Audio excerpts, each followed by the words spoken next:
Hola, hoy es el día de revivir Gamepol. Y hoy revive con la Biblia en mano, así que ponte cómodo o haz tus cosas mientras me escuchas, porque hoy te traigo. Gamepol reacciona al iceberg de la Biblia.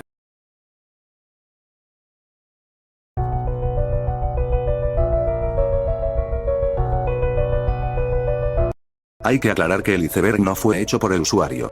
Es decir, por Eric, sino por un sujeto ajeno a él, y Eric lo único que hará es exponérnoslo, pero he encontrado errores en su exposición, o más bien en su video.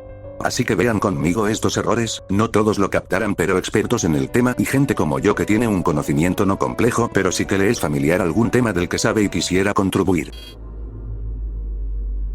Ok, mucho se bromea al criticar que ya desde el principio se empieza mal, pero esta no es una excepción. El siguiente tema es que Jesús no era hermoso, lo cual es un nombre un poco raro de ponerle porque más exactamente es que Jesús no era blanco.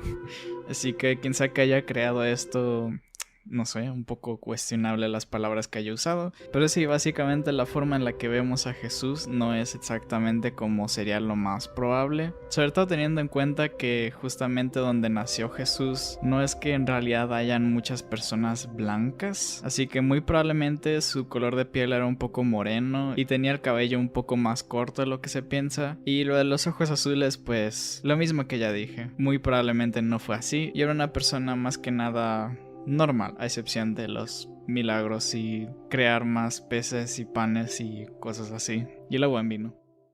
En el apartado de Jesús no era guapo, intenta corregir esta parte diciendo que más bien debería llamarse Jesús no era blanco, lo cual se me hace gracioso, y procede a explicarnos el por qué no es así. El problema es que lo explica a su manera y con errores. Bueno, pasa que dice que el lugar donde nace no hay gente blanca, tampoco tenía el cabello largo. Pasa que el primer punto tiene razón, ya que Israel es un lugar donde se desarrolla la vida de Jesús, se encuentra es mediterráneo, pero se ubica en el oriente donde es desértico y pega el sol, lo que hace que los habitantes sean morenos y la gente venidera sea así, pero esto ocurre en México y existe gente blanca. El punto es que en el tiempo de Jesús los romanos habían conquistado Israel y la parte de que no podría ser blanco no es descabellado, y no quiero decir que la Virgen engañó a José ni nada de eso, simplemente digo que existía arios en tierra de Israel. Los demás puntos son debatibles, pues en la Biblia nos dice en el Antiguo Testamento que Sansón, al pertenecer a los nazarenos, que tenían el cabello largo y no tenían permitido cortárselo, y adivinen a quién lo llaman nazareno en las procesiones o en la Vía Crucis. Exacto, a Jesús. Aunque no piensen que aquí solo vine a criticar, sino también darle favor y complementar. ¿Cuál es este complemento? Pues la misma vestimenta de Jesús, ya que se ha demostrado que en aquellos tiempos los hombres usaban túnicas hasta las rodillas y las mujeres hasta los tobillos, y tampoco era blanca su vestimenta, ya que esta forma más de vestir viene de una secta judaica de la época, conocida como los esenios. Hasta aquí mi complemento. Siguiente. Y el último tema que vamos a ver de este nivel es la Torre de Babel, la cual básicamente es una historia en la cual dice que todos hablaban el mismo idioma, pero unas personas al parecer estaban construyendo una torre que querían que llegara al cielo, y esto por alguna razón enojó a Dios, y entonces tras la construcción, o mientras estaba construyendo, no estoy muy seguro, Dios se enojó con ellos por ser tan egocéntricos, o no sé exactamente qué es lo que estaba pensando Dios, así que lo que Dios hizo es básicamente hacer que todos hablen diferentes idiomas y no se puedan comprender entre ellos mismos, porque se lo merecían, supongo, no lo sé. También después de investigar esto en internet, al parecer hay personas que especulan que el tamaño de la torre sería de unos 60 metros, ya saben, la altura que hizo que Dios mismo se enojara, así que imagínense cómo debe de estar Dios en este momento viendo cómo nosotros construimos edificios de, yo que sé, 20 pisos, pero en cambio 60 metros fue suficiente para que nos diera muchísimos idiomas diferentes. En fin. Evito hablar de los dinosaurios, de gigantes, aunque un detalle con la mención de semitas como tipo de gigantes, se me hace raro, pues semitas es una clasificación a toda la gente de Oriente. Y las patas de la serpiente. Hablo de la Torre de Babel como complemento, ya que he notado que en el video que reacciono, es un video que une las partes de una serie de videos independientes en el que hacía lo mismo que en este, explicar el iceberg, y en este video deja anotaciones para más información o aclaraciones que no hizo en las anteriores partes, pero yo no he notado mucho de esto en este apartado, así que el complemento es el siguiente. La Torre de Babel puede tratarse del Entemenanki de los babilonios, que encontraron los judíos, y posiblemente esa haya sido la base para este relato. En total ahí dicen que se hacía todo tipo de cosas que consideran los religiosos y demás gente como inmorales, así como rayar en lo ilegal hoy en día. Como ejemplo de falta religiosa es la adoración de cultos a ídolos y la prostitución, y como falta legal comercializar gente y esclavitud.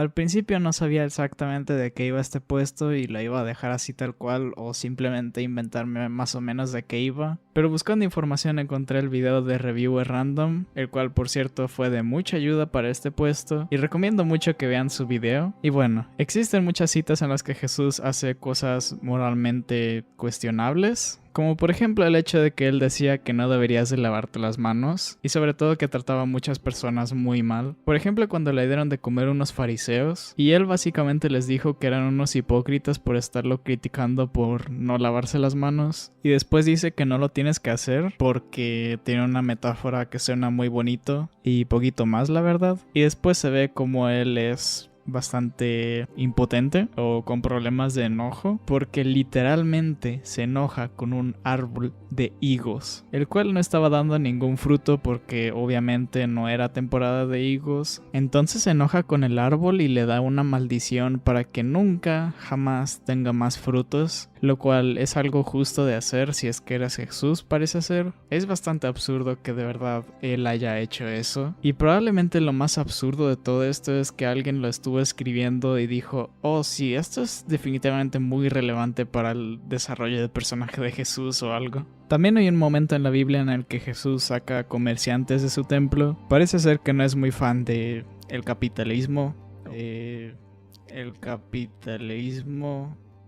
¿Pero qué me estás contando? También Jesús crea las parábolas por alguna razón para que no sean entendidas, o al menos así lo parece en esta cita de la Biblia. Y solo los discípulos parece ser que son las únicas personas que están autorizadas para que Jesús les pueda explicar de qué van, y no las demás personas, por lo que es como, ok, ¿no te gusta que las personas lo entiendan y sigan tu religión y todo esto? Pues no sé. Eso hace a Jesús probablemente una de las peores personas para promover su propia religión. Pero bueno. Luego hay una cita en la que Jesús parece ser bastante xenofóbico con una mujer, porque básicamente ella le está rogando que le dé de comer y que también sane a su hija. Y Jesús lo compara con quitarle la comida de la boca a los niños para dárselo a los perros, lo cual no es algo muy bueno que decirle a una mujer que probablemente estará en una de las peores situaciones de su vida. Y ya después de un buen rato rogándole, simplemente ella se va y parece ser que se le fue el demonio a su hija. ¡Wow! También a Jesús parece ser que no le gustan mucho los samaritanos, lo cual otra vez iría a continuar con lo de la xenofobia. Y de nuevo hay una cita en la que literalmente Jesús dice que no viene a traer la paz al mundo, sino una espada. Básicamente solo diciendo que viene para la guerra, y también queriendo la separación de las personas con su familia. También da una descripción de cómo torturar a las personas que han matado a profetas. Y también incluso a las personas que no mataron a los profetas, sino que son hijos de los que mataron a profetas. También deberían de recibir un castigo si es que no piden perdón. Explícitamente también dice que debes de abandonar a todas las personas de tu familia y también tus posesiones, porque no lo puedes seguir si es que no haces eso. Y la parte de las posesiones tal vez pueda tener sentido, pero ¿por qué la parte de la familia? Eso es lo que no me queda muy claro. Tendría mucho más sentido si es que solamente dices, oye, pues vamos a seguirlos juntos, supongo. O sea, tendría más sentido de que se unen más personas y más personas son más pacifistas o lo que sea que quiera Jesús. A este punto no estamos muy seguros de qué es lo que él quiere. En un momento también dice que las personas que se casan no pueden resucitar, lo cual es un poco extraño, ya que la iglesia a cada rato te dice de que te tienes que casar y tener hijos y todo esto. Y sí, esto es parte de la Biblia. También hay un momento en el que a Jesús le dicen que vienen sus hermanos y su madre. Y entonces él dice, ¿cuáles hermanos y cuál madre? Si es que todas las personas que creen en mí y que me siguen son mis hermanos y mi madre. Lo cual sí, muy bonito, bonita metáfora y todo, pero no sé, es un poco irrespetuoso decirlo en ese preciso momento. Pero bueno, por si no lo sabían, también en el Viejo Testamento hay bastantes cosas cuestionables. Y más allá que hayan personas que digan que con Jesús las reglas más o menos cambiaron a como era en el Viejo Testamento, lo cual insinuaría que Dios se equivocó al hacer las reglas, pero bueno. Igualmente Jesús dice que el Viejo Testamento estaba totalmente perfecto y que él no cambiaría ni una coma ni una tilde de las escrituras. O sea que Jesús estaba totalmente de acuerdo con el Viejo Testamento. Una de estas reglas es que incluso si te está ayudando tu mujer en una pelea, por alguna razón le toca las partes vergonzosas, así es como lo dice, a otro hombre literalmente le tienes que cortar la mano. Porque sí, no entiendo por qué existe esta regla, pero existe. También obviamente la parte de la Biblia que justifica la esclavitud y dice básicamente que hagas todo lo que tu amo te diga, por más que sea bueno o malo. Y otra de las partes que básicamente te dice que puedes vender a tu hija como esclava, lo cual obviamente en estos tiempos no es lo más feminista y progre que podrías hacer, pero bueno, perdón que haya alargado mucho esta parte, pero es que simplemente había tanta información que la tenía que añadir. Igual si quieren ver más de este tema en particular, les recomiendo el video de Reviewer Random, el cual dejaré en la descripción. Así que sin más, vamos a pasar al siguiente tema.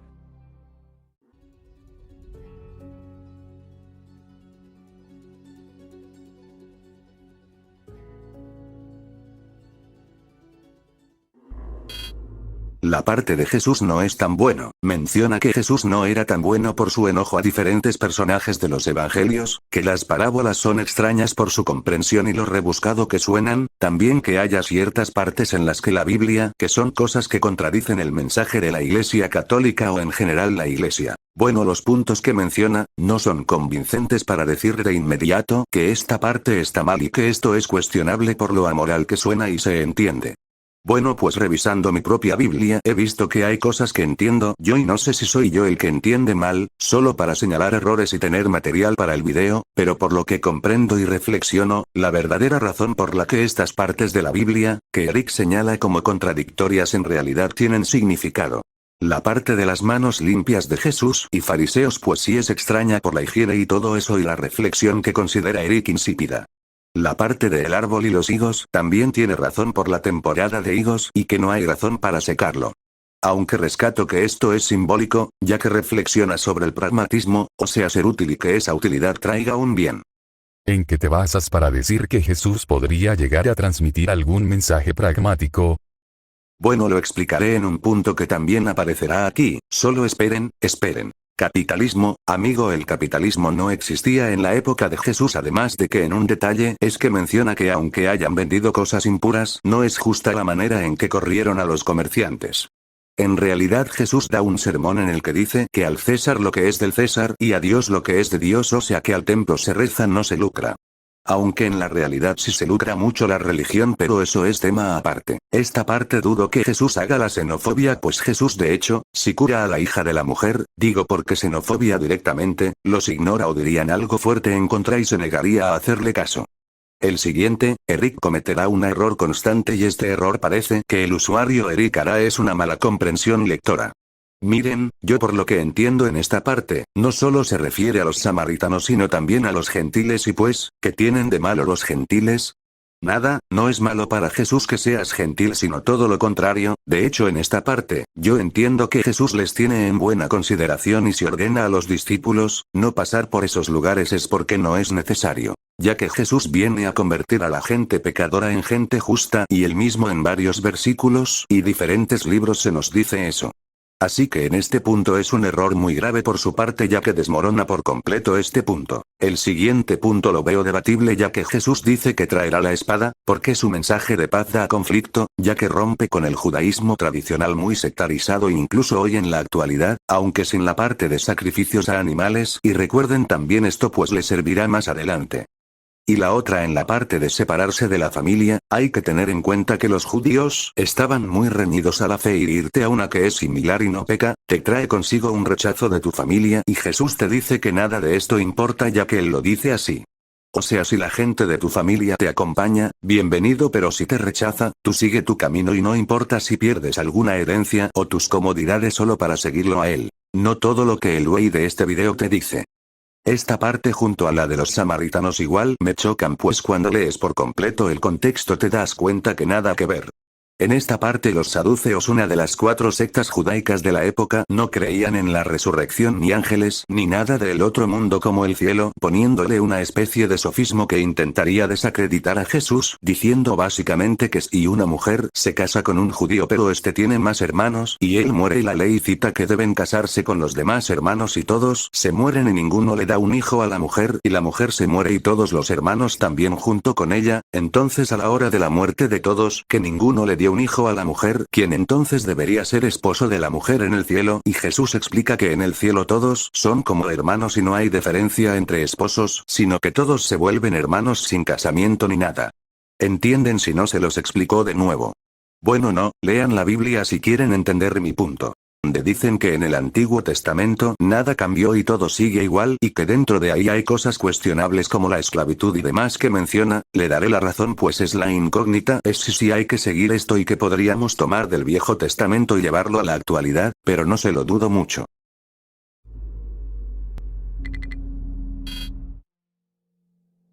Por lo que he podido investigar, no hay ninguna evidencia en sí de que Jesús haya nacido el 25 de diciembre, aunque en muchos lugares dicen que es más bien el Jesús simbólico y no el histórico. Por alguna razón hacen esa diferenciación, y básicamente la festividad fue solo hecha porque había ya una festividad romana que estaba en esa época, así que lo único que hicieron para preservar esa fiesta es básicamente decir que ese fue el día en el que nació Jesús, y poquito más, la verdad. En sí tampoco hay evidencia conclusiva de que Jesús siquiera haya nacido, así que muchísimo menos vamos a saber la fecha en la que fue. El siguiente punto es que menciona la extraña diferencia que ponen entre Dios histórico y el de la Biblia, y yo entiendo que dicen que Jesús existió con todo y su mensaje pero no era aquel semidios que se nos representa, porque si Jesús al momento de los evangelios podría considerársele semidios aunque al final se vuelve Dios como tal. Eso entiendo yo, pero ¿cómo llegamos a este punto? Pues es por la fecha de nacimiento de Jesús, que debaten por qué no es el 25 de diciembre, pues esa es una fecha inventada para cubrir la parte del paganismo de Roma, para hacer convertir a los romanos de manera más flexible. Aunque de hecho se señala que incluso el calendario gregoriano no tiene precisión en el nacimiento de Jesús, pues hay expertos que indican que la fecha de nacimiento de Jesús, estando de acuerdo con una persecución que si se registra por crónicas de la historia, indica que Jesús pudo haber nacido entre un 4 o 7 antes de Cristo, o más bien antes de nuestra era.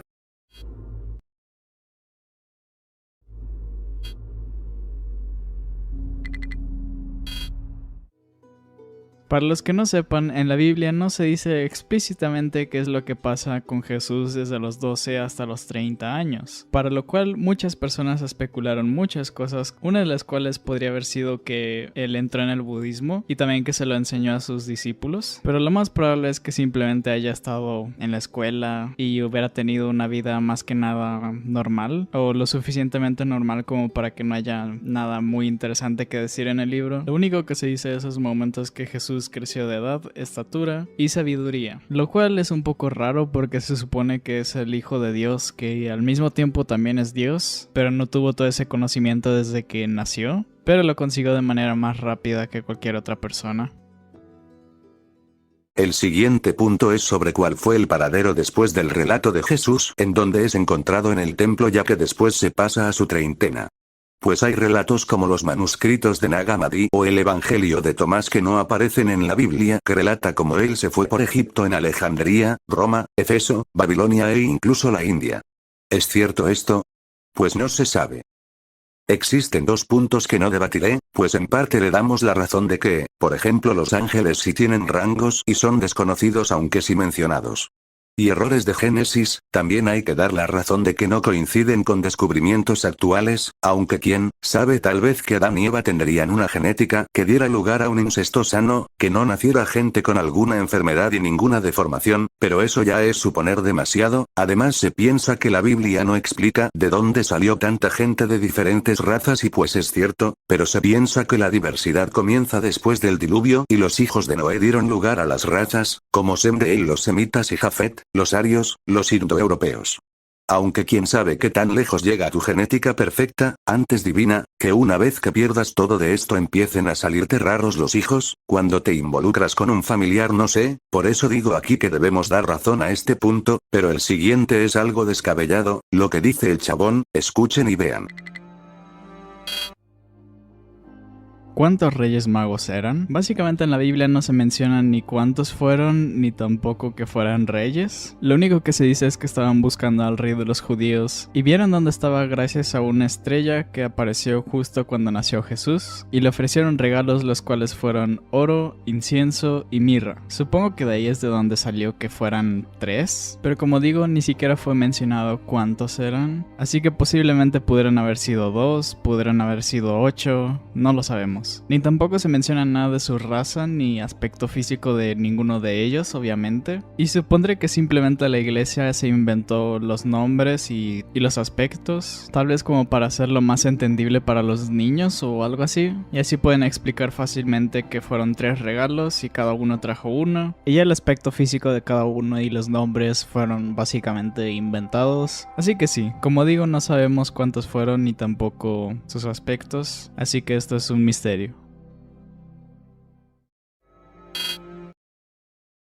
Nope, pensé que iba a colocar una anotación, pero no vi nada, así que supongo que aquí no modificó nada de su video anterior y pues eso es un error grave de su parte.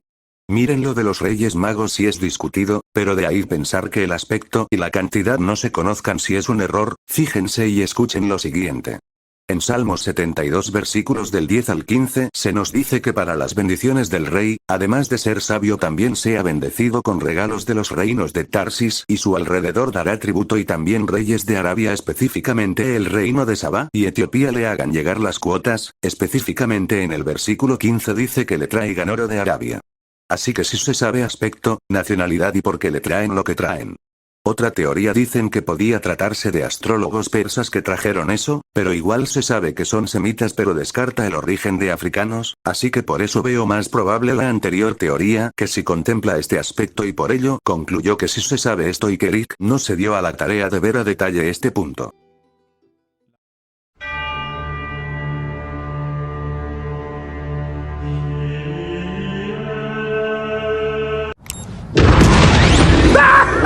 ¡Eres un asco en PowerPoint, barba pintada! Sí, bueno, tú hazlo la próxima vez. No es como si yo hubiera disfrutado hacerlo. ¡Claro que sí! Lo que es asombroso es cuánto tiempo invertiste en esta presentación y lo increíblemente mierda que es. Ok,